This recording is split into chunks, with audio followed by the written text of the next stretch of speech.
My name is Birhanu. I'm one of the managers here at Recap, and so I'll be going over just high level what the inputs and assumptions page is, and what it means for our pro forma and just in CRE in general.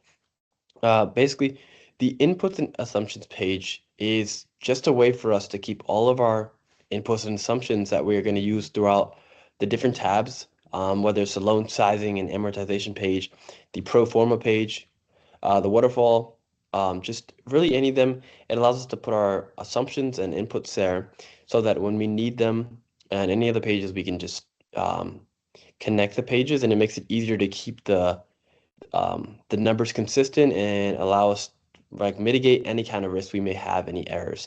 So that's why it's really important to have the correct numbers on this page so that our model does not, our models don't deviate or give it like false information.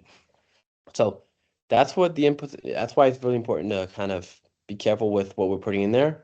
But so the input and assumptions page, as you see, it's broken down into a bunch of different sections, property information, purchasing metric, property tax information, all the way down to T12s, and then rent growth and vacancy assumptions. It's read from top to bottom. So you're going to go property information, purchase metrics down, and then you'll go over the financial information, waterfall assumptions, all the way down, and then you'll get to rent growth and vacancy assumptions. The first one we have is property information. This one's extremely self-explanatory. This is just the information about the property. So the location, year that it was built, address, and then things like the physical occupancy, what's the capacity of it at the moment, and then how many units, because those are all super important. Um, then going down, we have the purchasing metric again. The biggest thing I can say about the purchasing metric is this just shows, how customer activity converts into revenue, by organizing it through purchasing counts. So we have our purchase cap rate, um, and we have to remember it's the purchase cap rate is 7%. We have a purchase price of a little under $9 million. We have a price per unit. We have a date of close, and then we have a closing cost as a percentage of purchase price.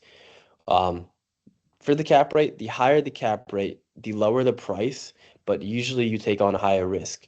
When you have a lower cap rate, you have a higher price, initial price, but you also have a lower perceived risk. So it's kind of trade-off. There's trade-offs between each, I guess, but the general and the general like cap rate around is like anywhere from 5 to 10%. So 7% is not too crazy. So that's what we have about the purchase metrics. Property and tax information, that's also fairly self-explanatory as well. You just have some of the millage rates. You have the assumed annual property tax growth, fair market value, and then you have your property value reassessed upon purchase and sale, and you just say, yeah. All right, now I want to just talk about the operating and assumptions. Now this one's super important. I think this one kind of just controls how income grows, how much revenue we lose to friction, and then also how expenses and capital cost evolve over time. So it's broken down in a few different sections here: vacancy buffer rate. You have your concessions, like your capex period per unit, bad debt loss. You also have things like your operating expense, OpEx growth rates, your management fees, then your CapEx per unit, CapEx timeline, and then everything per unit per timeline, replacement reserve, and then renovation premium. So this one again is important because you get to see how your income grows.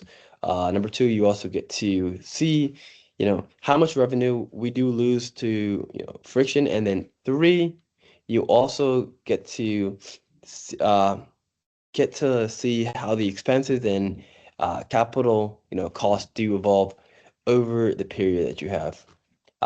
Moving on to the financing information, I think this one is pretty also important as well. You have things like your going in DCR, DSCR constraints, going in debt yield constraints, going in LTV constraints, which we will all learn about. But this section right here, this one just tells you how much debt you're allowed to use and on what terms.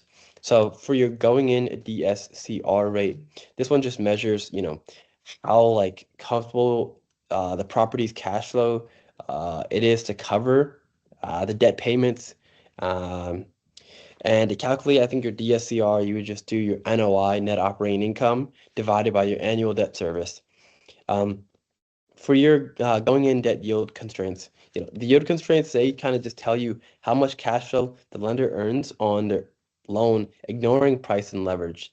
So like for every $100 on the loan, I think the lender gets like 9% or something, or $9. Um, yeah, so you're getting a 9% on that one. And just to calculate your debt yield, you would just also take your NOI, your net operating income, over your loan amount.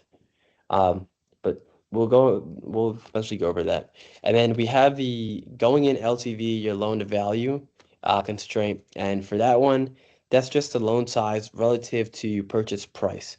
And so that's about 70%. And to calculate your loan to value, I think you do your loan amount over your purchase price.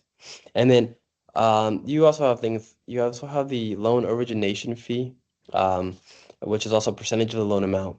And that one's just the upfront fee that's paid to the lender at closing.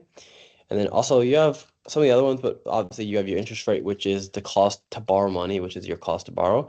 And then you have like your amortization period, interest only period, and then your loan term amount. I want to go over the waterfall assumption here. Waterfall assumption is just how cash flow and sales process are distributed and how people are getting paid. So it's broken down into how they're getting paid and then in what order they're getting paid.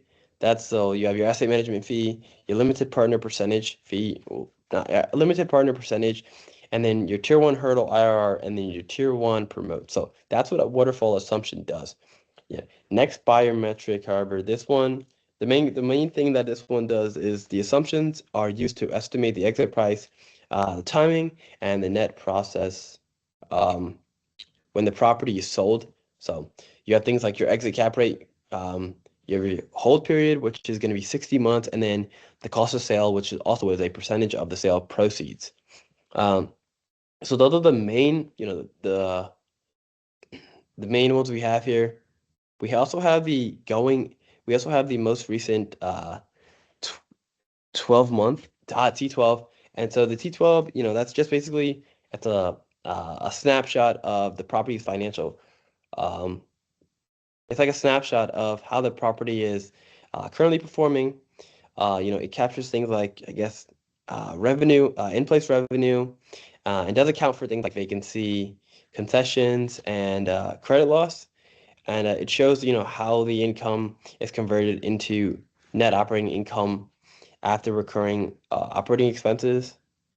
This is pretty important because I guess this is like our baseline for underwriting because it allows us to separate what's truly like stabilized versus what can be like improved, I guess.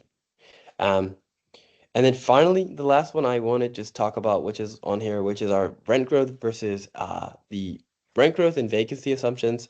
And this is also pretty self-explanatory. This one just represents, like a projected time period. Right now we have it out 11 years, and it shows, how we forecast rent is going to increase over this period, and also how full at the same time, how full the property is expected to grow over each hold period. So you see for the first start with year one, you're at 2%. You kind of go all the way up to year two, it goes to 4%, and then it trickles back down to 3, and then it consistently floats at 2% again over the span to 11 years. And then we see vacancy go from 14% all the way down to 7%. And so that's just great because it allows us to see, both how the growth of rent we're getting as well as the vacancy. So that's crucial for commercial real estate. And so yeah, thank you guys for listening. This is kind of just a really high level overview on like inputs and assumptions, and I hope it made some sense. But we definitely will go into it more in the other tabs and then throughout the work.